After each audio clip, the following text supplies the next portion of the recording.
News 18 के mega exit poll में NDA को प्रचंड बहुमत मिलता दिखाई दे रहा है। न्यूज 18 के मेगा एग्जिट पोल में एनडीए को 355 से 370 सीटें मिलती दिखाई दे रही है। न्यूज 18 के मेगा एग्जिट पोल में बीजेपी को 305 से 315 सीटें मिलती दिखाई दे रही है। यूपी में ही एनडीए को 68 से लेकर 71 सीटें मिल सकती है। बिहार में 31 से लेकर 34 सीटें एनडीए के खाते में जा सकती है। तो बंगाल में बीजेपी को 21 से 24 सीटें मिल सकती है। दिल्ली में बीजेपी 5 से 7 सीटों पर जीत सकती है और महाराष्ट्र में एनडीए के खाते में 32 से 35 सीटें आ सकती है। और इसी तरह मध्य प्रदेश में 26 से 29 सीटें बीजेपी के खाते में जा सकती है। और इस तरह से एनडीए के पाले में 355 से 370 सीटें आ सकती है और आईएनडीआईए गठबंधन के पास 125 से 140 सीटें आ सकती है। अन्य के खाते में 42 से 52 सीटें हो सकती है। ये न्यूज 18 का मेगा एग्जिट पोल और ये आंकड़े आपके सामने हैं कि किस तरह की हो सकती है 4 जून को देश के सामने तस्वीर। एक बार फिर मोदी सरकार मेगा एग्जिट पोल के इशारे यही कहते दिखाई दे रहे हैं। 355 से 370 सीटों के साथ एनडीए इसी तरह से सत्ता में वापसी कर सकती है। न्यूज 18 का मेगा एग्जिट पोल जो आंकड़े दिखा रहा है उसके मुताबिक आईएनडीआईए दूसरे नंबर पर रह सकती है। फिर एक बार उम्मीद में राहुल गांधी और इस तरह की तस्वीर जिसमें कि अन्य के खाते में 42 से 52 सीटें जा सकती है। और जिस पर थी पूरे देश और दुनिया की निगाह, अब एग्जिट पोल के जरिए वो आंकड़ा है सभी के सामने और इसमें एनडीए 355 से 370 सीटें जीत करके एक बार फिर सत्ता में वापसी करती दिखाई दे रही है। और अगर ऐसा ही हो रहा है तो ये नरेंद्र मोदी की बतौर प्रधानमंत्री हैट्रिक की ओर इशारा करती है। और इस हैट्रिक में आंकड़ा होगा 355 से 370 का और 225 के आसपास आईएनडीआईए गठबंधन से मट सकता है। और ये वो आंकड़ा है जो कि 7 चरणों के लोकसभा चुनाव खत्म हो जाने के बाद एग्जिट पोल पर सीधे रिफ्लेक्ट करता दिखाई दे रहा है। अन्य के खाते में 42 से 52 सीटें। और ये वो तस्वीरें हैं जिसका इंतजार पूरे देश और दुनिया को था कि 7 चरणों में भारत में जो ये 2024 का लोकसभा चुनाव हो रहा है, इसमें जिस तरह के परिणाम आ सकते हैं, एग्जिट पोल किस तरह से इशारा कर रहे हैं। और ये तस्वीरें इस वक्त हमारे दर्शक देख रहे हैं और ये तस्वीर बताती है कि ये आंकड़ा एक बार फिर केंद्र में एनडीए की सरकार लाता दिखाई दे रहा है। और ये है वो आंकड़ा जो झारखंड में बताता है कि 2 से 5 सीटें आईएनडीआई गठबंधन के पास आ सकती है, बीजेपी के पास 9 से 12 सीटें जा सकती है। कुल मिलाकर झारखंड में 14 सीटें हैं। आंध्र प्रदेश की 25 सीटों में से कि 19 से 22 सीटें एनडीए के खाते में और आईएनडीआईए के खाते में 0 सीटें और वाईएसआर के पास में कुछ सीटें जा सकती है। और हरियाणा की 10 सीटों की बात करें तो बीजेपी के पास 5 से 7 सीटें हो सकती है। कांग्रेस के पास 3 से 5 सीटें रह सकती है। पश्चिम बंगाल में बड़ा उलटफेर दिखाई दे सकता है। बीजेपी सबसे बड़ी पार्टी हो सकती है। यहां 42 सीटों में 21 से 24 सीटें जीत सकती है बीजेपी। टीएमसी के खाते में 18 से 21 सीटें आ सकती है। न्यूज 18 के मेगा एग्जिट पोल का यह आंकड़ा एक बड़ा उलटफेर भी दिखाते दिखाई। अगर 4 जून को आंकड़े कुछ ऐसे ही आ रहे हैं तो तस्वीर कुछ इसी तरह से दिखाई भी देगी। और महाराष्ट्र में 48 सीटों में 32 से 35 सीटें, 15 से 18 सीटें आईएनडीआईए गठबंधन के पास। और यह तस्वीर बताती है कि इन तमाम आंकड़ों के साथ एनडीए एक बार फिर सत्ता में वापसी करता दिखाई दे रहा है और प्रधानमंत्री नरेंद्र मोदी की यह हैट्रिक हो सकती है। और अब आपको विस्तार से राज्यवार मेगा एग्जिट पोल के नतीजे भी दिखाते हैं। 4 जून को जब चुनाव आयोग फाइनल टैली जारी करेगा तो उससे पहले ही एग्जिट पोल के मुताबिक ये जो सीटें मिल रही है ये एनडीए की फिर एक बार जीत की ओर इशारा कर रही है। प्रधानमंत्री नरेंद्र मोदी की हैट्रिक लगती दिखाई दे रही है।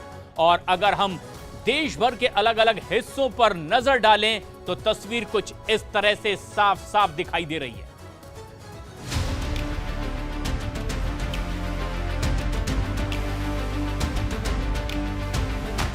2024 लोकसभा में एग्जिट पोल के आंकड़ों के मुताबिक जो तस्वीर उभर कर सामने आ रही है वो बेहद चौंकाने वाली है। शाम को जो विपक्ष सरकार बनाने का दावा कर रहा था, कांग्रेस के राष्ट्रीय अध्यक्ष मल्लिकार्जुन खड़गे INDIA को 295 से ज्यादा सीटें दे रहे थे, लेकिन शाम ढलते ढलते जब दर्शकों ने टेलीविजन चैनलों पर एग्जिट पोल देखा तो खड़गे के दावों की हवा निकलती दिखाई दी। बीजेपी अब की बार फिर सत्ता में आती दिख रही है और प्रधानमंत्री नरेंद्र मोदी हैट्रिक लगाते दिख रहे हैं। न्यूज 18 पोल हब में जो आंकड़े आपको दिखाएंगे उसके पहले बता दें कि न्यूज 18 इंडिया पोल हब का एग्जिट पोल किन आंकड़ों पर आधारित है। 21 बड़े राज्यों में एग्जिट पोल किया गया।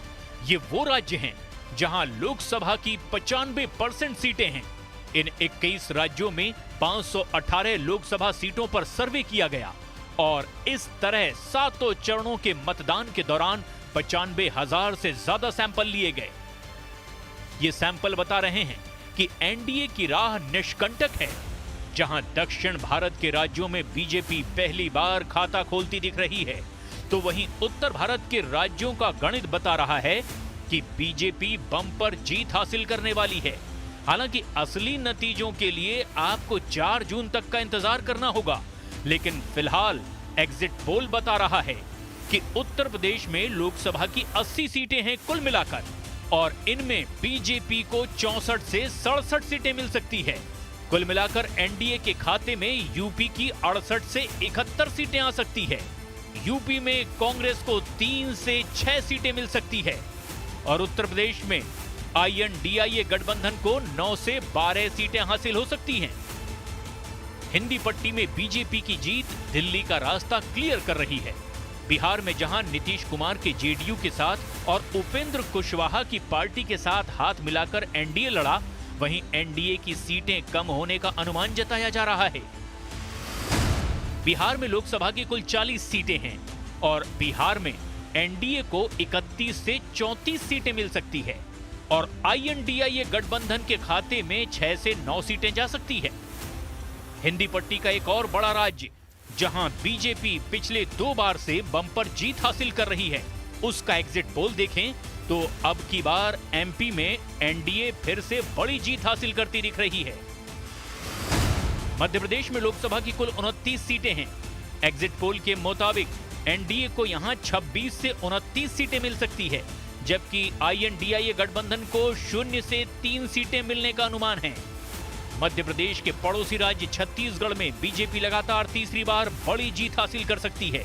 छत्तीसगढ़ में दिसंबर में कांग्रेस को विधानसभा चुनाव में हराकर बीजेपी ने बड़ी जीत दर्ज की और अब लोकसभा में भी बीजेपी वही जीत रिपीट कर रही है। छत्तीसगढ़ में लोकसभा की कुल 11 सीटें हैं। यहां एनडीए 9 से 11 सीटें जीतती दिखाई दे रही है, जबकि INDIA गठबंधन को यहां 0 से 2 सीटें हासिल हो सकती है। मध्य प्रदेश और छत्तीसगढ़ की तरह ही गुजरात में नतीजे दिख रहे हैं। गुजरात में बीजेपी के सामने कोई पार्टी ठहरती नहीं दिखाई दे रही। एग्जिट पोल बता रहे हैं कि यहां लोकसभा की सारी सीटें बीजेपी के खाते में जा रही है। गुजरात में लोकसभा की कुल 26 सीटें हैं और एग्जिट पोल के मुताबिक ये 26 की 26 सीटें बीजेपी के खाते में जा सकती हैं। गुजरात की जीत उस गुजरात मॉडल पर मुहर है जहां से PM मोदी की लोकसभा चुनावों में जीत की शुरुआत हुई थी। गुजरात में आम आदमी पार्टी भी लड़ी और कांग्रेस ने भी खूब ताल ठोके, लेकिन एग्जिट पोल में ये दोनों पार्टियां धराशायी होती दिख रही हैं। लेकिन राजस्थान में एनडीए को अब की बार घाटा होता दिखाई दे रहा है। हालांकि 2023 के विधानसभा चुनाव में बीजेपी ने यहां जीत दर्ज की थी, लेकिन अब की बार लोकसभा चुनाव में गणित बदलता दिख रहा है। राजस्थान में लोकसभा की कुल 25 सीटें हैं। 2024 के लोकसभा चुनाव में बीजेपी यहां 18 से 23 सीटों पर जीत हासिल करती दिखाई दे रही है, जबकि इंडिया गठबंधन यहां से 2 से 7 सीटों पर जीत हासिल कर सकता है। क्लीन स्वीप किया था पिछली 2 बारी और इस बार 18 से 23 सीटें यहां पर। हिंदी पट्टी के 2 और राज्यों का एग्जिट पोल बता रहा है कि उसके सामने इंडिया गठबंधन कहीं नहीं टिकता। 9 में से 9 हिमाचल प्रदेश और उत्तराखंड का नंबर, ये बहुत बड़ा नंबर है। सुपड़ा साफ यहाँ पर एक सीट का फायदा, यानी 9 में से 9। अनुराग ठाकुर जीत रहे हैं। हिमाचल प्रदेश और उत्तराखंड में लोकसभा की 9 सीटें हैं। इन दोनों राज्यों की सभी सीटों पर बीजेपी क्लीन स्वीप करती दिखाई दे रही है। 2024 के लोकसभा चुनाव में एक और बड़ा राज्य जिसमें एग्जिट पोल के मुताबिक कौन बाजी मारता दिखाई दे रहा है, ये भी देख लीजिए, क्योंकि ये राज्य है महाराष्ट्र, जहां शिवसेना भी टूटने के बाद पहली बार लोकसभा चुनाव में उतरी थी और एनसीपी भी दो फाड़ होने के बाद ये पहला लोकसभा चुनाव लड़ती दिखाई दी। एग्जिट पोल के मुताबिक महाराष्ट्र में बीजेपी 20 से 23 सीटें जीत सकती है और कुल मिलाकर एनडीए के खाते में 32 से 35 सीटें आ सकती है। कांग्रेस को 6 से 9 सीटें यहां मिल सकती है और आईएनडीआईए गठबंधन के खाते में महाराष्ट्र में 15 से 18 सीटें आने का अनुमान है।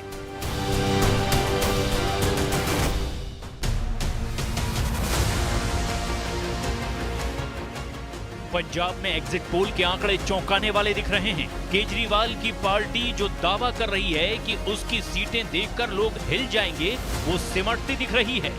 तो आप एक आम आदमी पार्टी का एक, Akali Dal 0, Akali Dal 0, big setback for आम आदमी पार्टी। कांग्रेस पार्टी की बहुत बड़ा गेन, कांग्रेस पार्टी का बहुत बड़ा टाइम भी 8 थी, लास्ट टाइम भी 8 थी, यानी कांग्रेस ने गेम कर दिया आम आदमी पार्टी के साथ। दिल्ली में अनाउंस कर दिया और पंजाब में साफ कर दिया। दिल्ली में हाफ सीटें दी और पंजाब में साफ कर दिया।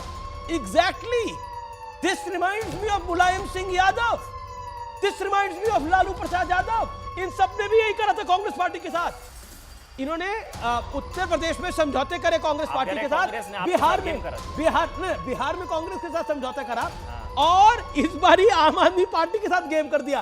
कांग्रेस ने रिवेंज लिया है, जो लालू यादव और मुलायम सिंह यादव जी ने इन कांग्रेस के साथ करा था, वो उन्होंने अरविंद केजरीवाल की पार्टी के साथ करा है। ऐसा एग्जिट पोल में दिखाई दे रहा है। 4 तारीख को एग्जैक्ट नतीजे पता लगेंगे, लेकिन 2 से 4 नंबर बीजेपी, यानी बीजेपी वहां लुधियाना में फाइट में है, होशियारपुर में फाइट में है, गुरदासपुर में फाइट में है, ये 3 सीटों में तो फाइट में है। इसमें चंडीगढ़ इंक्लूडेड नहीं है। चंडीगढ़ बीजेपी की परंपरागत सीट मानी जा रही है, अच्छा वोट शेयर रहेगा, लेकिन वहां आप और कांग्रेस अलायंस। हरियाणा में बीजेपी की सीटें अब की बार कम होती दिख रही हैं। हरियाणा में बीजेपी अपने पिछले बार के रिकॉर्ड को दोहराती दिखाई नहीं दे रही, लेकिन बीजेपी की सीटें उतनी भी कम होती नहीं दिखाई दे रही। हरियाणा का नंबर हरियाणा का 10 में से 5 से 7 सीटें भारतीय जनता पार्टी। आंकड़ों को ध्यान से देखिए, बड़ी खबर है।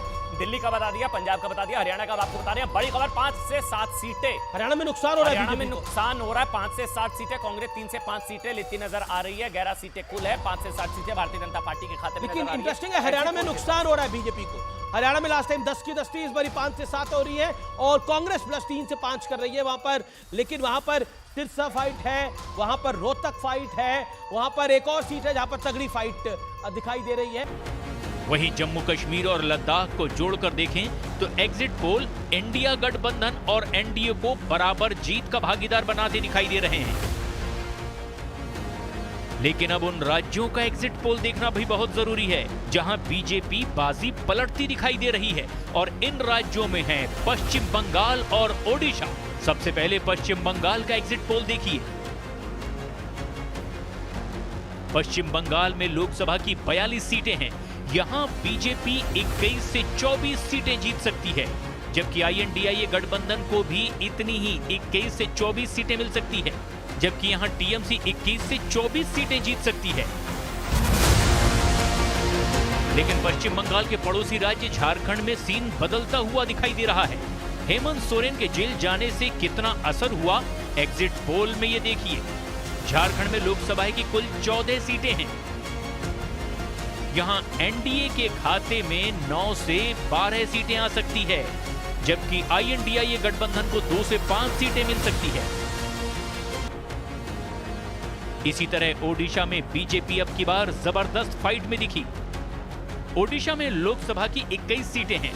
बीजेपी यहां 13 से 15 सीटें जीत सकती है, जबकि अन्य को, जिनमें बीजू जनता दल भी शामिल है, उसे 6 से 8 सीटें मिल सकती है ओडिशा में। 4 जून के पहले एग्जिट पोल ने तो क्लियर कर दिया कि दिल्ली की गद्दी एक बार फिर से एनडीए के हिस्से में जाती दिखाई दे रही है। और ये एग्जिट पोल अगर एग्जैक्ट पोल में बदला तो मोदी देश में इतिहास रचने वाले वो सियासी सूरमा कहलाएंगे जिसने भारत के राजनीतिक इतिहास के पन्ने में अपनी अमिट गाथा अंकित कर दी है। दक्षिण भारत से बीजेपी के लिए एक बड़ी खुशखबरी है। न्यूज 18 पोल हब का एग्जिट पोल बता रहा है कि बीजेपी ने केरल और तमिलनाडु में एक बड़ा करिश्मा कर दिखाया है। लेकिन एक बड़ी खबर कर्नाटक से भी है। दक्षिण भारत की 131 सीटों पर बीजेपी का प्रदर्शन कैसे 2024 लोकसभा चुनाव का अब गेम चेंजर बन सकता है, हमारी इस खास रिपोर्ट में देखिए।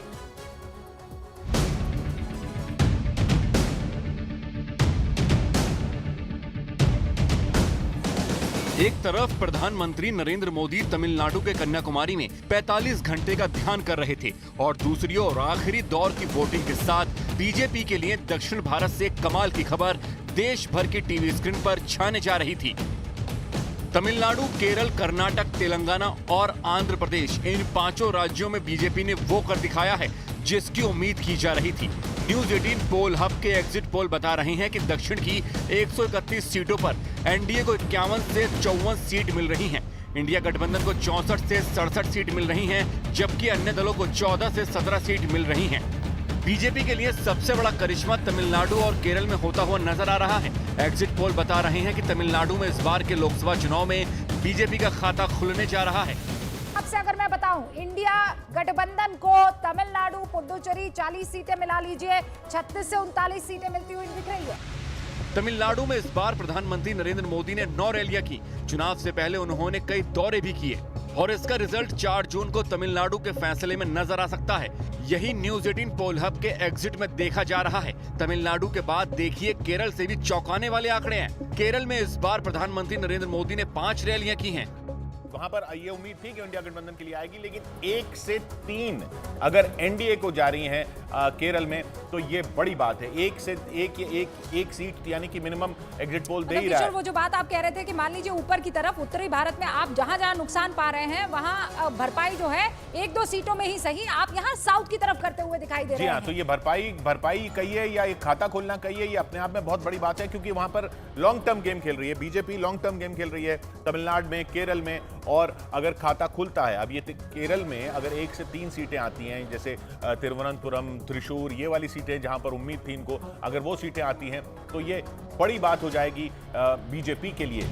केरल और तमिलनाडु में बीजेपी का खाता खुल रहा है और ये बीजेपी के लिए वाकई चमत्कार वाली बात है। ये इसलिए क्योंकि इन दोनों राज्यों की राजनीति में बीजेपी लंबे संघर्ष के बावजूद जगह बनाने में कामयाब रही, लेकिन वोटों को सीट में तब्दील करने में नाकाम रही है। पूरे भारत की बात करें तो प्रधानमंत्री ने पिछले 5 महीनों में कम से कम 181 रैलियां की और इस दौरान प्रधानमंत्री नरेंद्र मोदी ने केरल और तमिलनाडु का लगातार दौरा किया। इन 181 रैलियों में वो प्रधानमंत्री के रोड शो, बाकी इवेंट्स और मंदिरों में पूजा अर्चना के लिए किए गए दौरे शामिल नहीं हैं। अगर इनको भी शामिल कर दिया जाए तो अंदाजा लगा सकते हैं कि इस बार बीजेपी ने दक्षिण के चुनाव प्रचार में कितनी मेहनत की है। खासकर केरल और तमिलनाडु में बीजेपी ने बहुत आक्रामक प्रचार किया है। इसका रिजल्ट न्यूज 18 पोल हब के एग्जिट पोल में साफ साफ नजर आ रहा है। अब देखिए तेलंगाना में बीजेपी किस तरह बड़ी कामयाबी हासिल करती नजर आ रही है। बहुत बड़ी खबर, 5 से 7 सीटें भारतीय जनता पार्टी को मिलती नजर आ रही है। 7 में से 5 से 7 और इंडी गठबंधन जो है वो 1 या 2 सीट जीत सकता है। लेकिन अगर ये ट्रेंड एग्जिट पोल का ये नतीजों में कन्वर्ट होता है तो दिल्ली में रिपीट होने जा रहा है लगभग वही 7 सीटें। वही 7 सीटों, 5 से 7 सीटों का रिपीट होने जा रहे हैं। Despite the alliance ideological compromise करा आम आदमी पार्टी ने, एक बड़ा आइडियोलॉजिकल कॉम्प्रोमाइज करा। जिनको गालियां देते थे, जिनको कहते थे भ्रष्टाचारी है, उनके साथ मिलकर चले गए। कांग्रेस ने अपना आइडियोलॉजिकल कॉम्प्रोमाइज किया। पंजाब में कांग्रेस को इसका खामियाजा क्या भुगतना पड़ेगा, ये एग्जिट पोल बताएगा। तेलंगाना में इस चुनाव के दौरान प्रधानमंत्री ने 8 रैली की थी और जाहिर है कि उसका असर सामने है।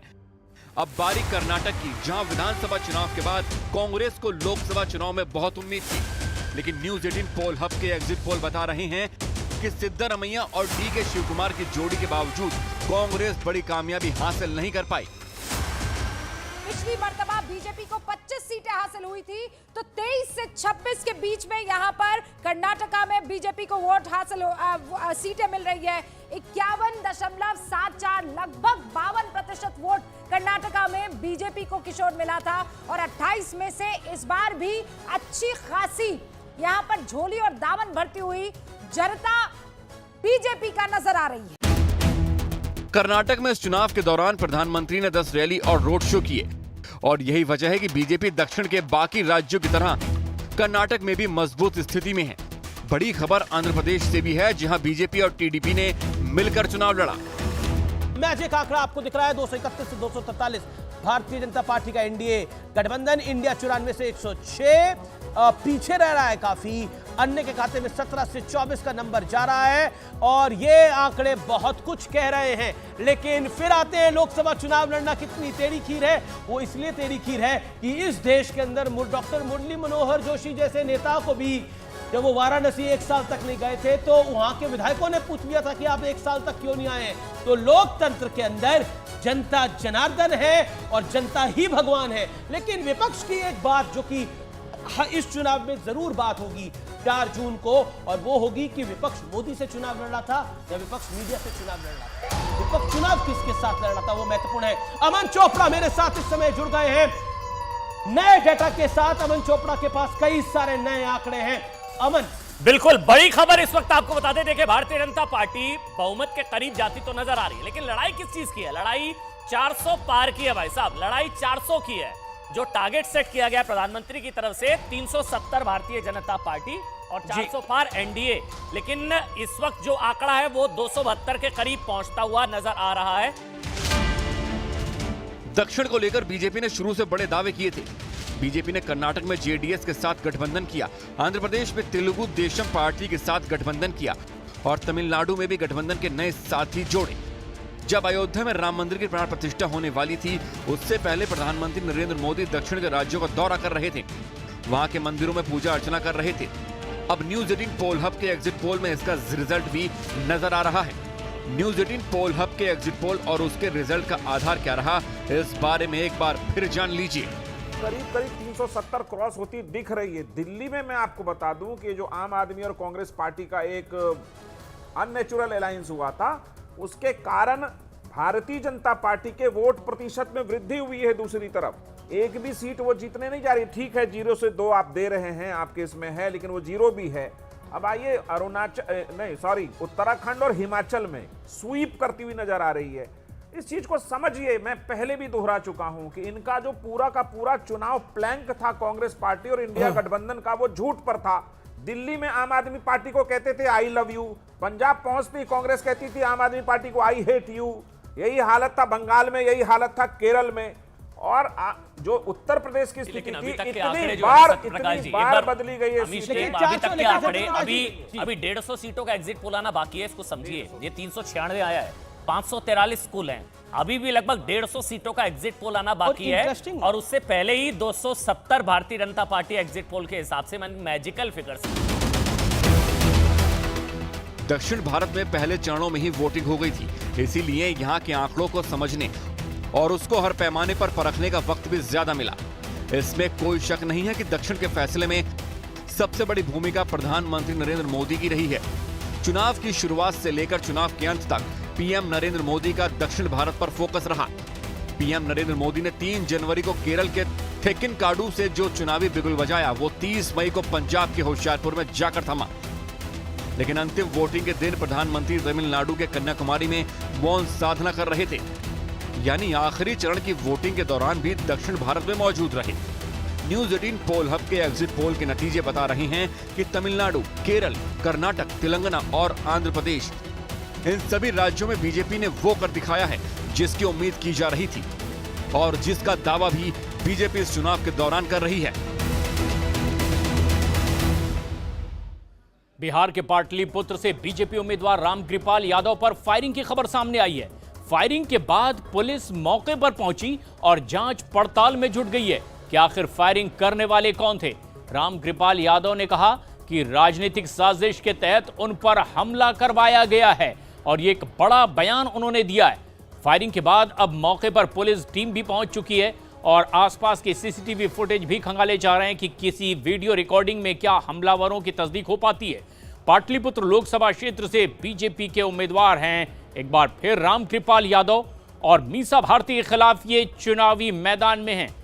कुछ देर पहले ही न्यूज 18 इंडिया से उन्होंने खास बातचीत की और कई बड़े दावे भी किए। रामकृपाल जी, क्या हुआ वहां पर? एक्चुअली लगभग 6:30 बजे मुझे जानकारी मिली कि तिनेरी बूथ पर कुछ हंगामा हुआ है।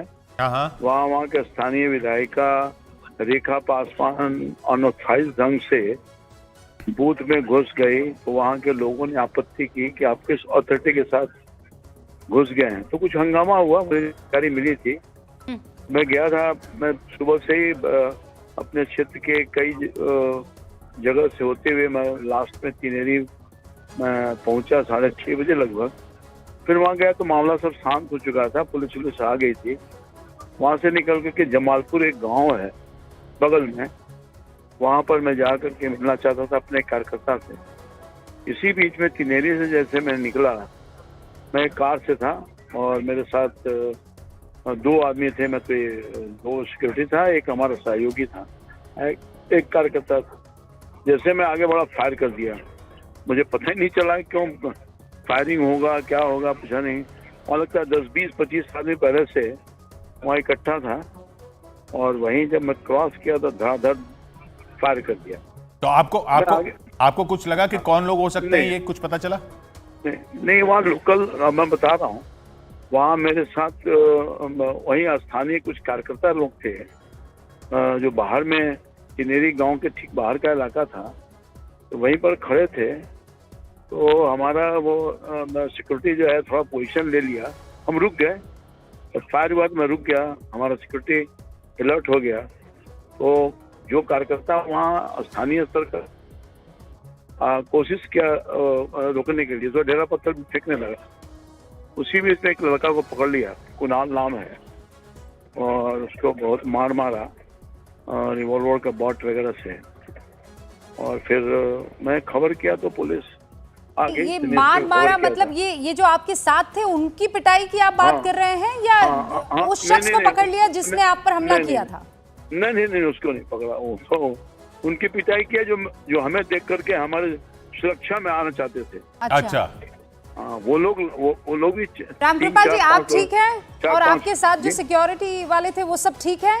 और बिल्कुल ठीक, और जिस लड़के की आप बात कर रहे हैं वो ठीक है? वो ठीक है, पुलिस आ गई है। नहीं तो वो जो जिसने फायरिंग की वो भाग गए क्या? वो पकड़े गए? नहीं, वो सब भाग गए, कोई नहीं था वहाँ। पटना जहानाबाद रोड पे तिनेरी गांव के पास ये सूचना मिली कि माननीय जो पूर्व सांसद हैं रामकृपाल यादव जी, उनके जो काफिला है उस पर हमला हुआ है। उसमें उनका एक कार्यकर्ता जो है वो चोटिल हुआ है। इस संदर्भ में माननीय जो रामकृपाल यादव जी उनके द्वारा एक लिखित आवेदन दिया गया है। उस आवेदन के आधार पर जो है हम अग्रतर कार्रवाई कर रहे हैं। जो भी इस मामले संबंध में जो भी तथ्य सामने आएंगे वो अग्रतर आपको बता देंगे। और जो भी इसमें अभियुक्त लोग हैं, जो कि जिनके बारे में बताया गया है कि उनके द्वारा जो है हमला किया गया है, उनकी पहचान करते हुए पुलिस की टीम लगातार उनके ठिकानों पर छापेमारी कर रही है।